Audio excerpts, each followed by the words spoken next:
It all began on a rainy evening when Alex, an aspiring photographer, wandered through the narrow, cobblestone streets of an old town in search of inspiration. His camera, an old but reliable DSLR, had been his companion for years, but lately, he felt as if every picture he took lacked life.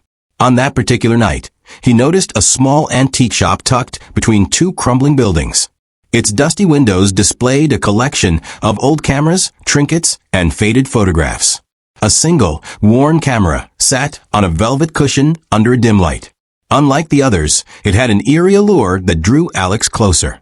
The shopkeeper, an old man with a crooked smile, noticed Alex's interest. "Ah, you have an eye for the extraordinary," he said. "That camera, it has a history. Some say it captures more than what is in front of you. Are you willing to pay the price?" Alex chuckled nervously. "I've never believed in curses." "How much?" The man named a surprisingly low price, and without a second thought, Alex handed over the money. The camera felt cold and heavy in his hands, almost alive. That night, he returned to his apartment and began experimenting with it. At first, the pictures were stunningly sharp, almost too sharp, with colors that seemed unnaturally vivid. But when he looked closely at the images, he noticed subtle anomalies. Shadows that didn't belong, blurred figures in the background, faces half hidden in darkness. He shrugged it off as tricks of the light.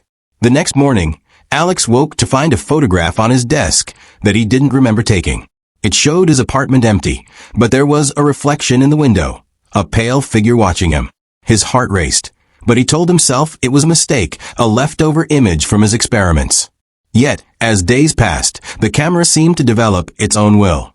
Each photograph revealed a glimpse of something that wasn't there before, a dark silhouette standing at the end of the hall, eyes glinting in the shadows, doors slightly open that he knew were closed. At first, he tried to ignore it, thinking it was his imagination or exhaustion. But when his friends came over, the pictures began to show them too, though in unnatural ways.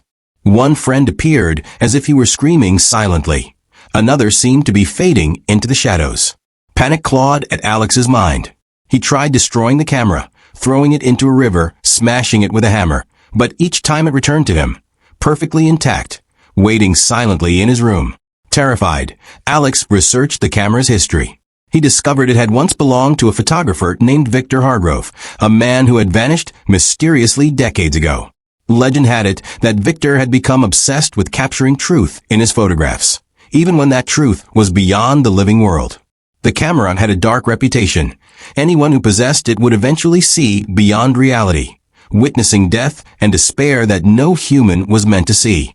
Alex's nights turned restless. Every time he closed his eyes, he could see the figures from his photographs.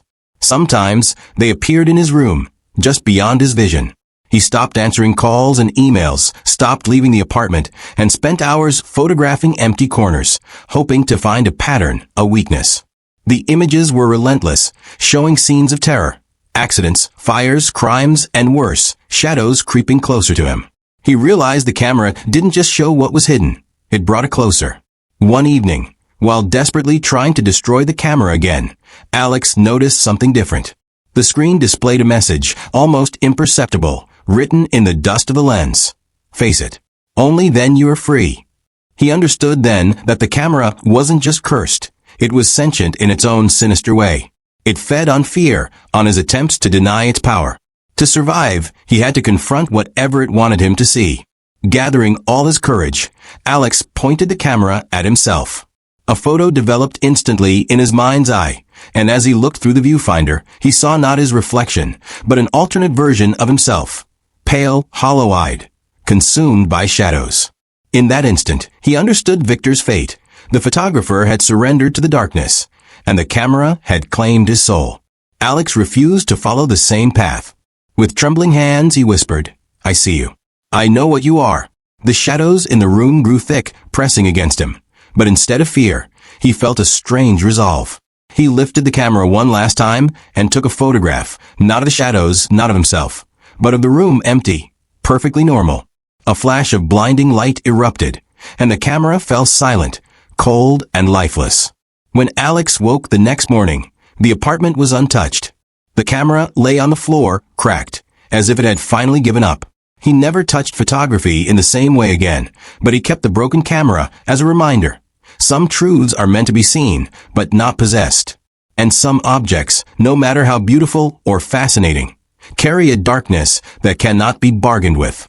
Years later, the camera was said to have disappeared from his apartment. Some whispered it had found a new owner, somewhere in a rainy town, waiting for someone curious enough or foolish enough to take it home. And somewhere in the shadows, it waited patiently, knowing that curiosity would always find its way back.